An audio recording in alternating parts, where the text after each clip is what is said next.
Welcome to lecture 1 of the course on data mining. In this lecture, I will provide an overview of the topic of data mining, including the motivation, various aspects and the steps. I am Pavitra Mitra from the Computer Science and Engineering department at IIT Kharagpur. So, as you know, data mining is this is the outline of the course.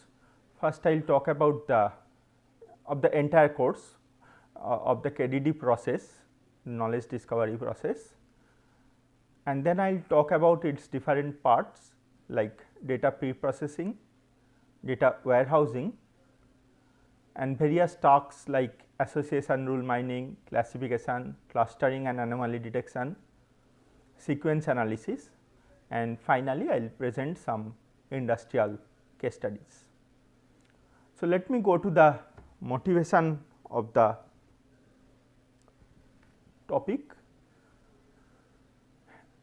There have been an explosive growth in the volume of data because of ease of storage, because of ease of data collection, because of more computerization of various companies and daily life. So, business like e-commerce, Amazon, Flipkart, whatever you use, the web, Google or any search engine, bank transactions, stock markets, various scientific areas like remote sensing images, biological data, scientific simulation, various social media sites like news, digital photography, the Flickr and others, YouTube video. So, there is a huge volume of data, but the data is not giving us enough knowledge. So, this gave rise to the method of automated analysis of such massive data to gather meaningful knowledge, and this gave birth to the subject of data mining. There is an alternate name to data mining, which is knowledge discovery in databases. So, both of these names are used in industry as well as research, KDD, knowledge discovery in database, as well as data mining.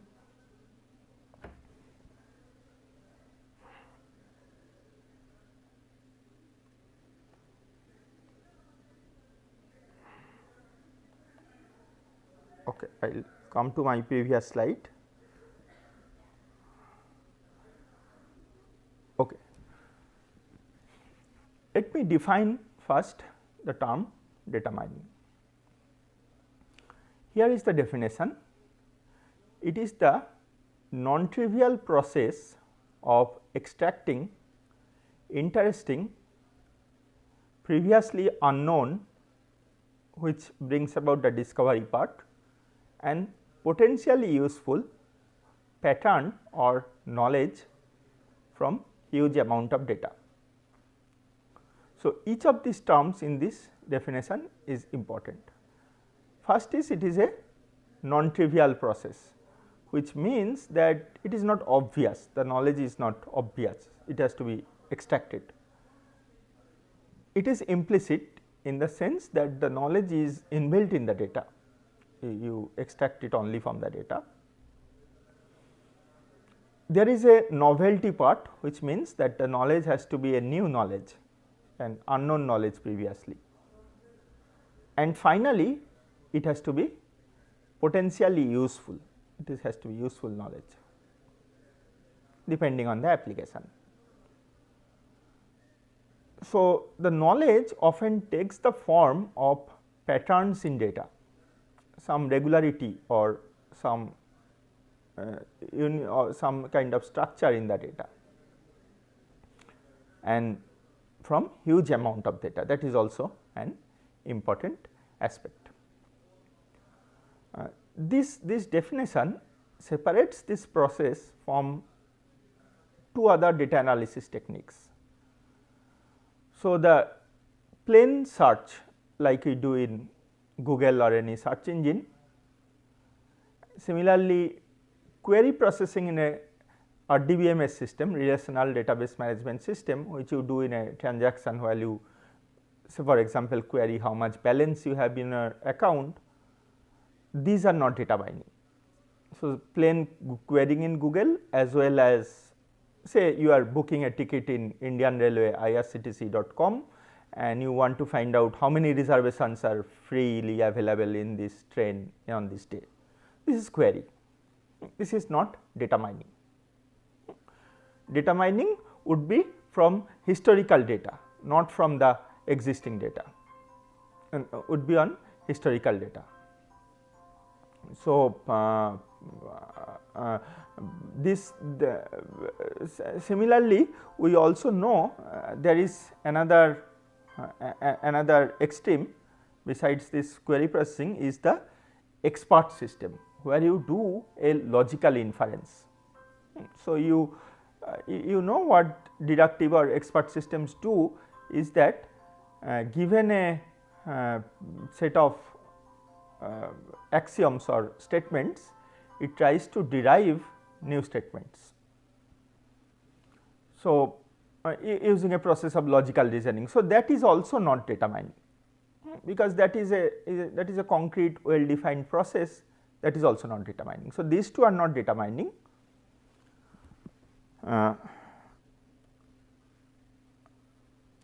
Data mining, as we have defined, is the non-trivial process of extracting useful and novel patterns or knowledge in the data, and how you do that, what we do in that process, that of course, in the course of the these lectures I will explain them.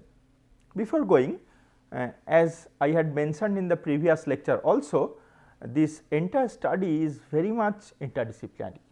It borrows from database technology, it borrows from statistics, it borrows from machine learning, pattern recognition, algorithms, cognitive theory, visualization, lot of aspects. So, the reason that in this course I would like to highlight is that how does techniques from all of these varying technologies come together to solve this important problem of knowledge discovery.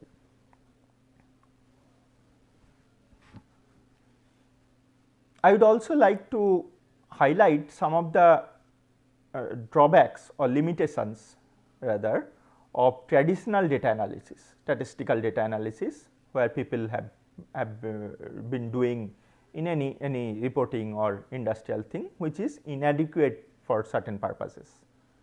For example, traditional algorithms would fail when there is a large volume of data, when there is a high dimensionality, there are many aspects of the data.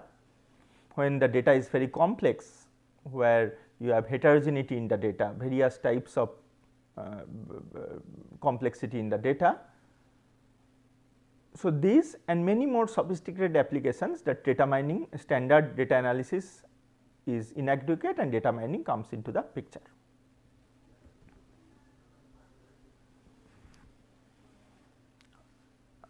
I would also like to outline, because after the end of the course, when you actually implement a data mining system, it will be possibly on one of these following kind of data. Okay. So, it will be the data will come from either a relational database, a data warehouse, or a transactional database, or it will come from more advanced applications, say for example, sensor streams. You have an industrial sensors measuring say temperature and pressure.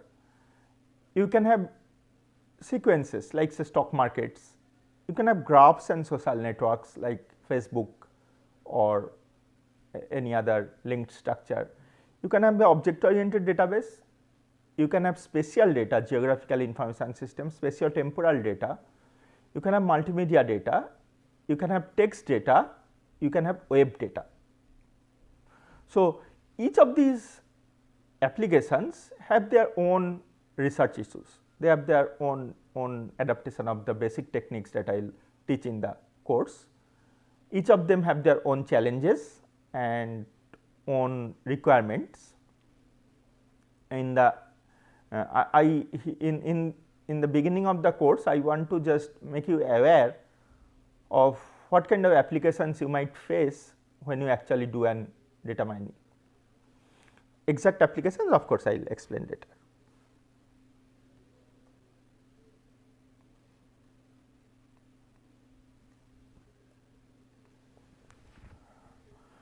And also let me quickly summarize what are the patterns or what are the types of knowledge that we would like to discover in the data mining process from all these types of data that I had hinted that can be applied to.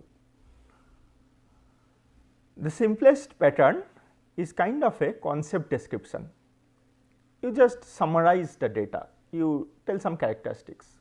So, what is a market segment? For example, if I have the log of all the transactions in say a big bazaar, a retail chain, I just want to describe what is the segments of customers that come, just a description. A slightly more complex pattern would be something called an association, which says that between different events or different attributes, what can be the correlation or causality. For example, in a retail store, maybe whenever a person buys tea, she most of the time buys sugar also. So, this is an association. Such patterns are indeed very useful, and this is the topic of something called association rule analysis, which of course we will cover in the actual lectures. This was the first pattern which was studied when the data mining subject came into picture. IBM Research Labs first proposed a system for doing this, and many of the early developments of this kind of data mining tools happened in the IBM Research Labs, besides many universities. Then you have classification, where you classify an event or tag an event depending on groups. For example, somebody has applied for a credit card, whether I place that person in a fraud group or actual group, proper ordinary group. This is a classification problem. We have an email, do I classify it as spam or a non-spam? I have a news article, is it a sports news or a political news or a science news? That is a classification problem. Next, we have a slightly variation of this classification problem called the exploratory analysis or cluster analysis, where these groups are not previously defined. You have to discover these groups by doing what is called a cluster analysis. A related term with this cluster analysis, related task, is what is called a outlier. Are there anomalies? Are there unexpected variations? That is an outlier, discovery of that. And then you have a trend or a sequence or a evaluation analysis. How does things change with time? So, analysis of that. Finally, we have more complex patterns.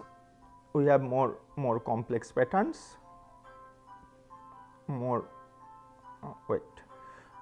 complex patterns involving graph structures and other kind of structures. So, these are the talks. Let me tell you about the process of knowledge discovery in databases. Okay. So, in the beginning of the process, you have a database which stores the data. Not just one, you may have multiple databases, each contributing. And then what you do is from the database, you first do a process of selection, which gives you only the data you are interested in, and putting together such data you get a selected database, often put in a data warehouse.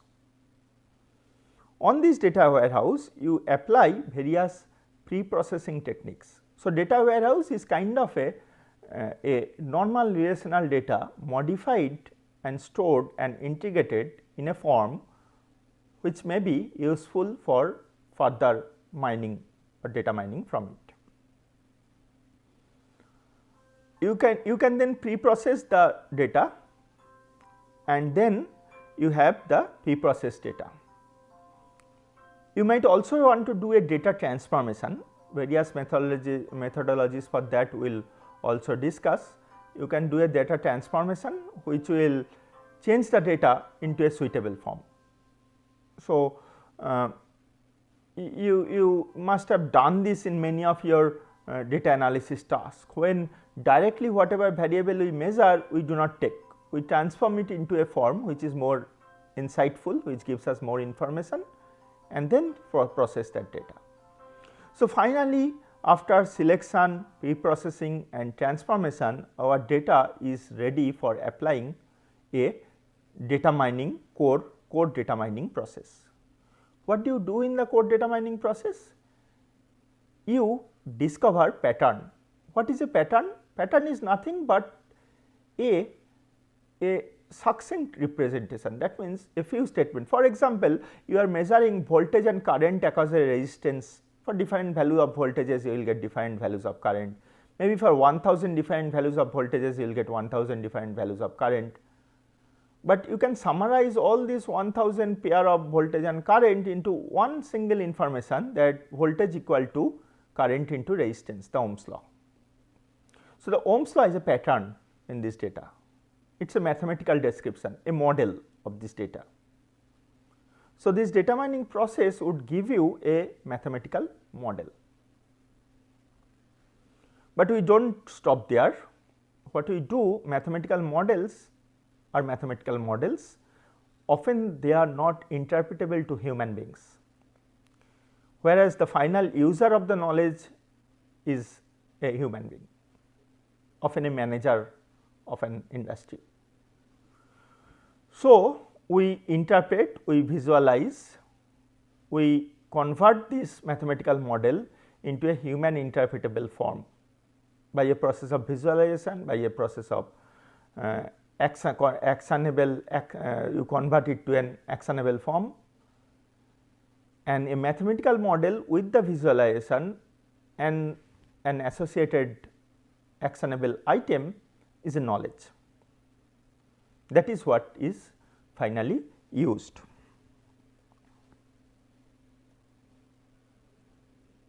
That is what is finally used. And I have already listed some of these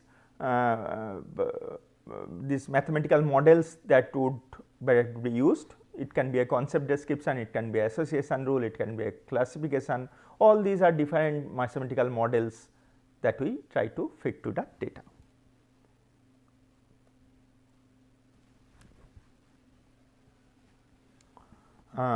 In this entire process, another thing I would like to mention, that this process of pre-processing, selection, model formation, visualization, this is not a one way, this is a iterative process. When often you do a knowledge discovery, you come back, you find that this data is not enough, you select a separate data and again repeat the entire process.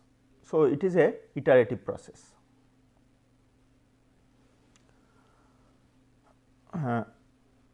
This entire set of steps, whatever methodology you propose, there are some issues we have to take care.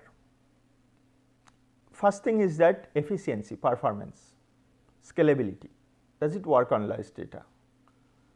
Heterogeneity, does it work on heterogeneous data? Human in the loop, can you handle the presence of a human in the loop? Real life noise and incompleteness, can you handle real life effects like noise and incompleteness? Finally, can you integrate this with your existing business process? These are all the challenges that one needs to take care. there are various applications, there are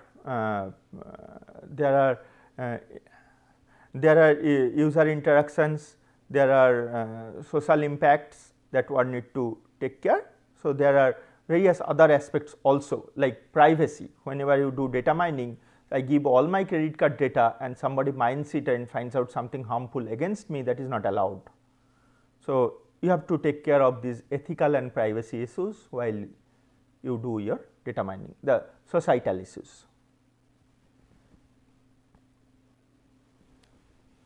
So, in summary, this would be a structure of a typical data mining system. You would have a database in the bottom most layer, then you have integration, selection, cleaning, then you have a data warehouse, then you have a data mining engine which would find out the patterns of the model, and finally, you evaluate the patterns and visualize them through an user interface and generate more knowledge and store it in a knowledge base for further action. So, this is the overall scheme.